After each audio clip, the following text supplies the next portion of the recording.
Hi, you guys. Welcome back. My name is Carrie Penny. I am the Happy Crafty Homemaker, and welcome to Show and Tell number 266. So, I am feeling much better. I am at about, I would say 85% better. I still have a little crackly, wispy, wavy. It's almost like inhaling cold air kind of feeling across the top of my chest, but I'm no longer like sneezing and wheezing constantly or coughing. So we're past that. I have my voice back completely. It's not phasing in and out. Although today will probably be the longest I talk since since I filmed last week. So we'll see how this goes. Yeah. So I'm not sure what Tuesday's video is. Hopefully it was a good one. Probably a tutorial. Today is show and tell, obviously. And then on Saturday, we will have our mid-month check-in for the Spook Your Spring make-along, which I am so excited to share with you guys what the makes have been so far. Do remember, with the Spook Your Spring make-along, we do have a Ravelry group where you can post your WIPs and FOs. There's a chatter thread and an FO thread. Also on Facebook, you can, as just on the Facebook group, post your WIPs. There is one specific post to post your FOs under. You can also send me a DM on Instagram or send me an email.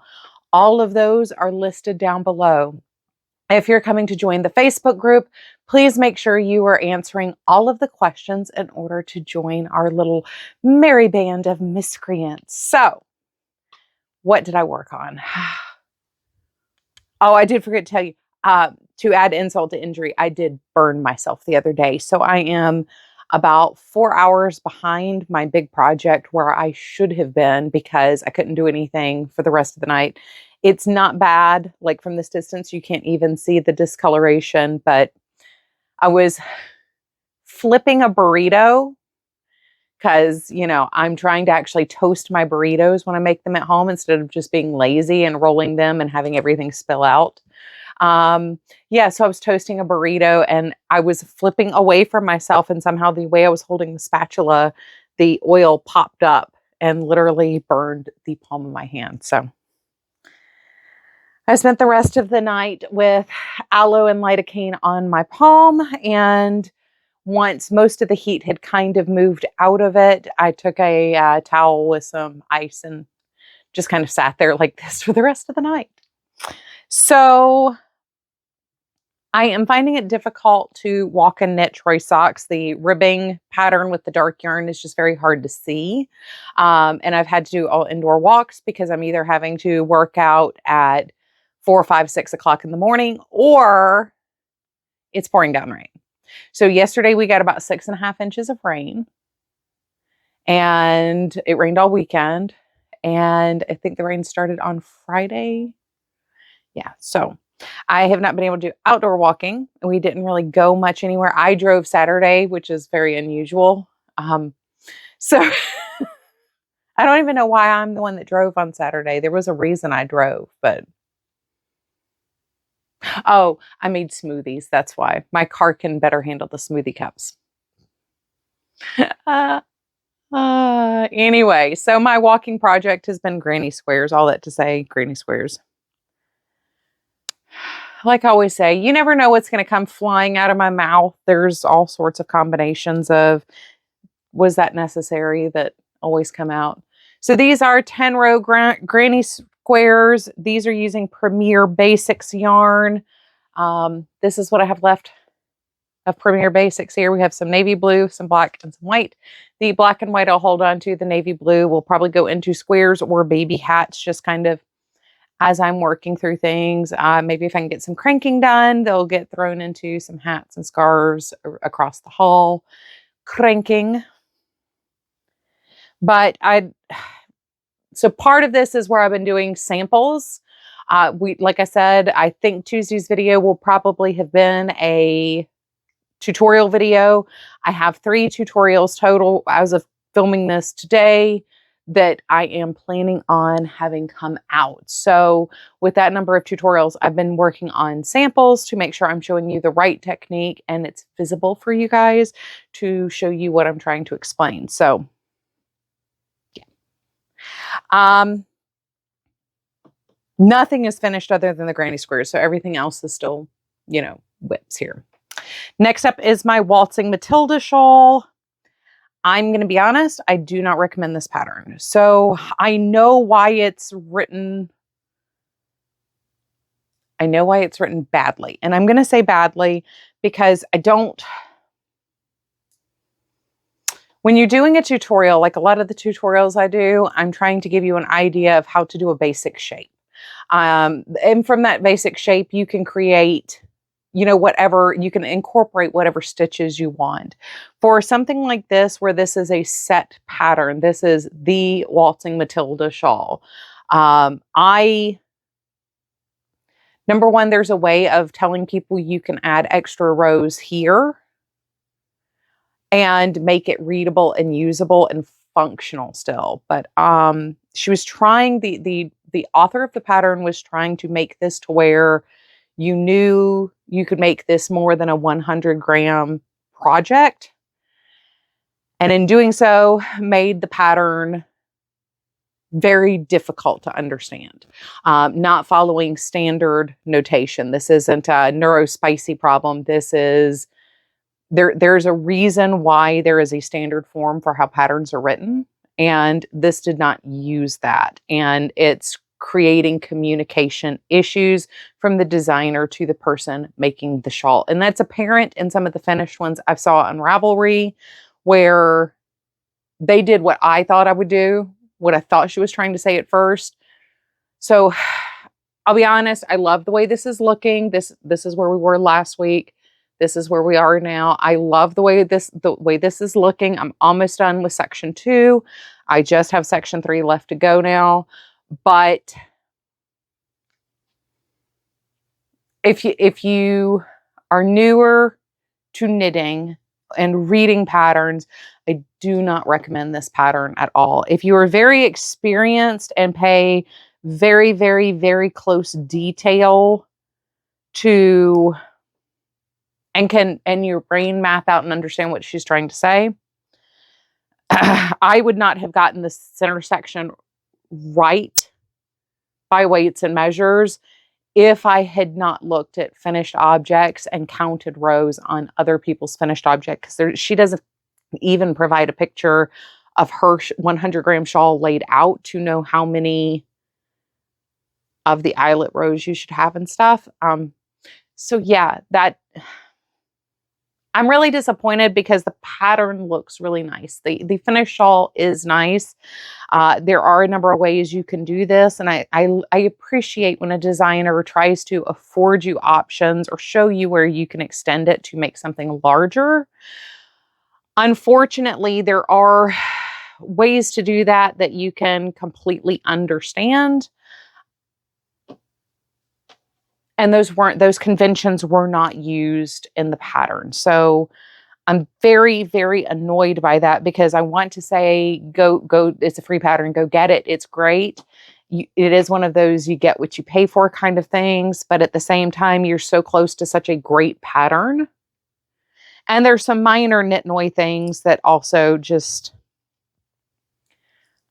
there's certain things that are off symmetry in the way the pattern is written that I don't particularly love. So this is probably like 50% me problem, 50% pattern problem. But honestly, I can't say go run out and grab this pattern, even though it's a free pattern. It's okay.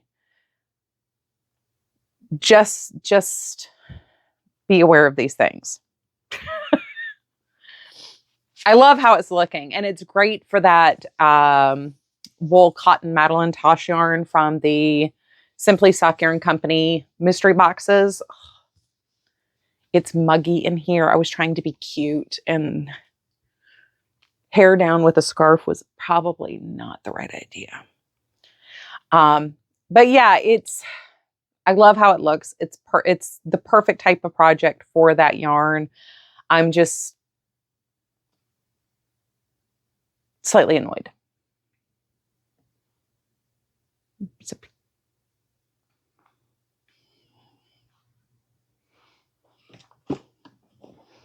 Up next, we have Troy socks. Like I said, these really haven't gotten much work. I can't walk and work on these when I do my indoor workout. It's taking me too long and slowing down the walking too much. If I were walking outside, it wouldn't be an issue. But the indoor walking, the Leslie Sansone programs, it's just too hard. I can't warm up. Airplane. I don't know if y'all can hear that or not, but that was very loud. We're not due rain. It is beautiful and sunny outside right now. But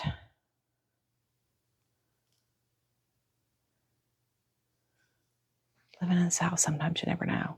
So we only got about an inch done on these. I need to try these on Troy's feet. See where he wants the sock to end overall. He does generally prefer slightly longer socks. So I probably have another 6 inches, 6 to 8 inches to go in the navy blue before I switch to the cuff on these. As I'm doing a 2x2 rib on the leg, I can kind of pick up the cuff stitches whenever, however I want to. But once again, these are in my T-Doddles, one of my T-Doddles mini maker bags. Up next, I have, if I can find this pattern again, it's not really a pattern, I don't think. I think this is one of those, somebody had a Word file uploaded somewhere, but I do think it's on Ravelry. So if I can find it, I will share it. This is, get all my yarn ends out of the way. I have not woven in any of the ends so far because I just added the main yarn in. These are the heel tab shorty socks. So these are a fold over brim. You knit a distance, do some short rows to create the tab, knit some distance to match this, fold it in half. And you can either use a provisional cast on and sew these together, or you can knit them together, or, you know, even if you have a provisional cast on, you can do that. But it's a little fidgety with the provisional cast on, so I did just flip the brim up. I was off by 2 stitches, both cuffs, so that happened. This is Haunted House. These are the leftovers from Lauren that I picked up off of her. These are Freckled Whimsy, part of the Halloween Club of the Month. So I used the mini to do the cuffs. I don't have enough for heel, toe, and cuff. And I did not join my stripes up. So we're starting one sock with the gray and one sock with the purple tones. So you can see, like, this one's going to go purple, pink, white, and then it'll come into it looks like there's a greenish, brownish color, a tan, and then we start moving into the grays. This one, we started with the gray. So plum and gray to start. So they'll be just off from each other. They should be like 3 stripes at least off from each other. I don't need my self-striping socks to match, but I don't like them to be 1 row off from each other. I need a little distance. I almost did these because these almost worked up perfectly to be exactly reverse, but I would have lost like 2 stripes on one of the minis, and I didn't want to do that. So, because I think there's 52 grams left in this yarn. So anyway, math. I wish I remembered who I bought this bag from. If I got it off of, I will check my Etsy. If I got it off of Etsy, I will let you guys know. I love this bag. This isn't a Rel bag. This isn't a Jane Wynn bag. This isn't an Ella bag. This is not a Creative Grandma bag. So I need to remember whose bag this is, because this is a fantastic bag design for walking. So if you don't want to or can't find one of the mini maker bags in stock, I also just, it's adorable, you know? So that is the first project I'll have to share with my check-in for the mid-month of the Spook Your Spring Make Along. Up next, for our last work in progress, we do have my Sweet Dreams cardigan. Now, I have made a ton of progress on this. I am very, very pleased with myself at how far we have come on this. So we have sleeves.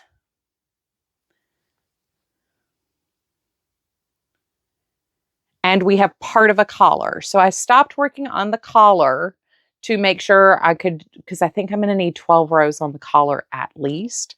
And I needed to know where to cut the sleeve off at. So hold on just 1 second. Okay, so we have sleeves. We're at a fairly decent length here to start the cuff. Actually, it's kind of perfect that I wore this bracelet because now I can really see where that is turning out. And this is with,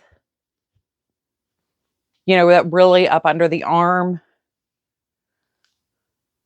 So I've told y'all before, I'm not a huge fan of massively long sleeves. They just don't work for me. I just messaged my hairstylist to see if she can get me in for a haircut. It's been since October because I canceled that December cut. I forgot to reschedule. Yeah. So let me back way up here.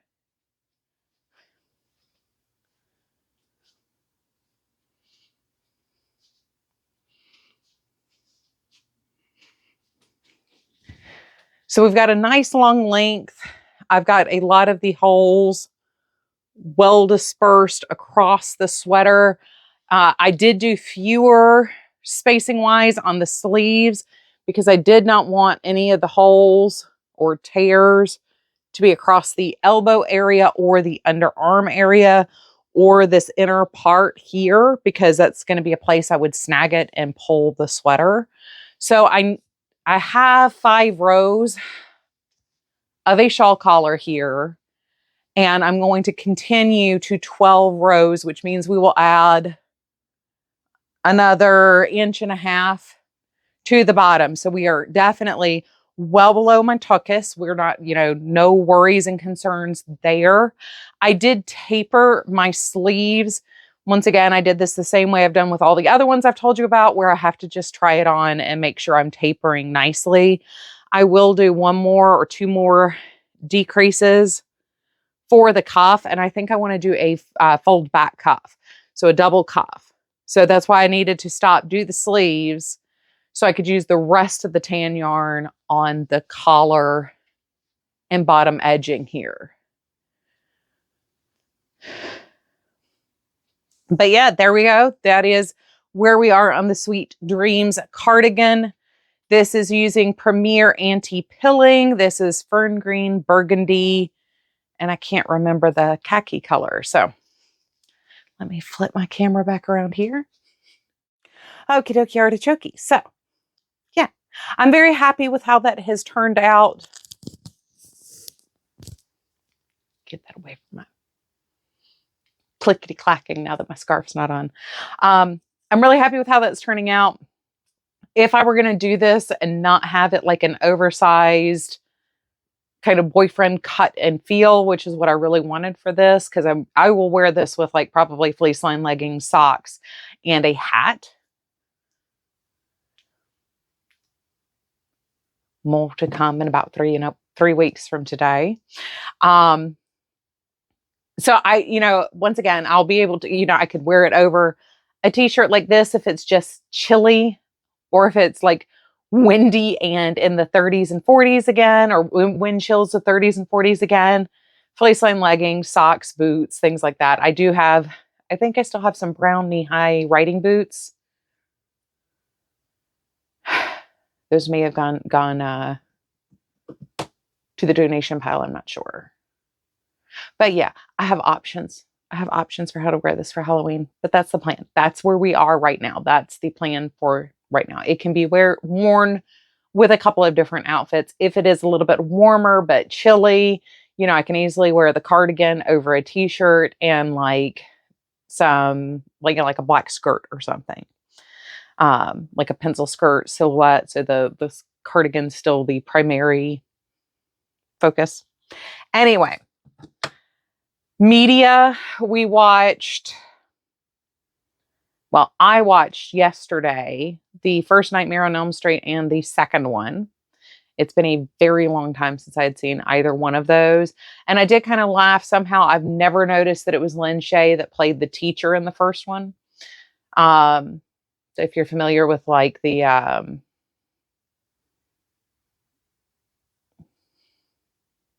ones where he like goes into the dream. Rose Byrne is in them, playing the wife. It's the dude from The Conjuring, Patrick Wilson. Insidious. The Insidious series. Her, the older woman, Lynn Shay, with the sweet voice. Yeah, so I was like, huh. And then I realized her brother is the producer for those movies. So I was like, that's even more interesting. I didn't really know anything about Lynn Shay or her brother in New Line Studio other than I knew New Line movies, and that New Line did a lot of those movies and her movies in that era. But yeah, so I was just kind of laughing over all of that yesterday, but I did watch those. I will watch 3 and 4 probably. I've got a lot going on this week, little Knit-Noy, catching up errand type things to do. So it might be Thursday or Friday, maybe next Monday. We'll see. We'll just see how time pans out because I keep making plans with myself. And we also watched, I'll put it here, I can't remember the name of it. A bad movie. I mean, I love Jeffrey Combs so much, but even this one, like, bad movie. It makes Robot Jocks look like an excellent movie. So, but I feel that way with a lot of the Lovecraft movies because I feel like Lovecraft is there's no ending. So everything always feels unresolved, and it just doesn't translate atmospherically on screen a lot of times. And I don't know if that's because Lovecraft just does not translate very well, or if that's because people don't know how to translate it into, you know, like it's hard to do good Shakespeare sometimes, especially in film. It's better on stage than on film because it just doesn't translate to that medium as well. Anyway, so Nightmare on Elm Street 1, I still enjoy it. It was still fun. It was interesting. This time I realized Lynn Shay was the teacher, which was definitely kind of a fun little throwback because I hadn't seen her in anything that young, I don't think. The second one, I know I've seen it, but it's one of those I don't remember watching it. I remember scenes from it. I don't remember having ever watched it. So I'm going to give that one, it was kind of a C. It's not that good. And the things that are good about it aren't enough to give it a better score than a C. The original one, I'm going to give it an A just because it's nostalgic. It's fun. It is what it is. And for the time that it came out, it was something very different, or something at least different enough. So anyway, that's what we're saying. The other one, it's a D. It's not the worst thing I've seen, but it's a D. I have 2 other things I want to share with you guys. One is Carrie made a ridiculous purchase, but it did go on sale. I'm going to leave it tagged down below with an Amazon affiliate link, but I did get a Scary Poppins microwavable popcorn maker, popcorn bowl. This is from the same people that have the Bat wine opener. Apparently they have some other things. They also apparently have like a Black Cat ladle. I have a Nessie ladle. So I do have I have a Nessie teaspoon and a Nessie ladle in my kitchen. I use my teaspoon every day. My ladle is for when I'm in silly moods in my kitchen. But I have used this. We made a whole bunch of popcorn 2 weeks ago. And that was kind of like our dinner, was snacking on popcorn. But he's so cute. Yes, he's very cute. He's got his little lid, and the lid has little skulls on it. Silicone, collapsible. I thought he was cute enough to warrant sharing, especially with all the trimmings and trappings of the Spook Your Spring Make-Along. I did find this on Amazon. I think when I grabbed it, it was on sale for $12. So you can go through my link, find it, save it to the Honey app, or however you want to save and track and watch things. If you buy it immediately, of course, through the affiliate link, I do get, a little 1% on your purchase kind of thing, but it's okay. I understand. I am also in hunt for a deal most of the time. So the other thing I wanted to share with you guys, I have not opened these yet. So Melanie, again, this year has donated some earrings to the Make-Along for the prize boxes. These are always so stinking cute. I absolutely love mine. We has pumpkins. And oh, these are so stinking cute. We have little bats. So those will go in the prize boxes for the Spook Your Spring Make-Along. I've been slowly picking up other little goodies along the way as well. So very excited. I love this time of year. It's always just so much fun. I love pulling together the prize boxes. I love seeing all the makes, and it's just kind of fun. This time of year for me tends to, like I said, it's get me through Easter, and generally things calm down a little bit. We're about to have a big pickup in things, but they all should be short things, not all day adventures that take up all of my energy and whatever spoons I woke up with that day. But yeah. I hope this video makes sense at some point, but I love you guys. I hope you're having a wonderful, fantastic day. I look forward to seeing you guys real soon. Bye, you guys.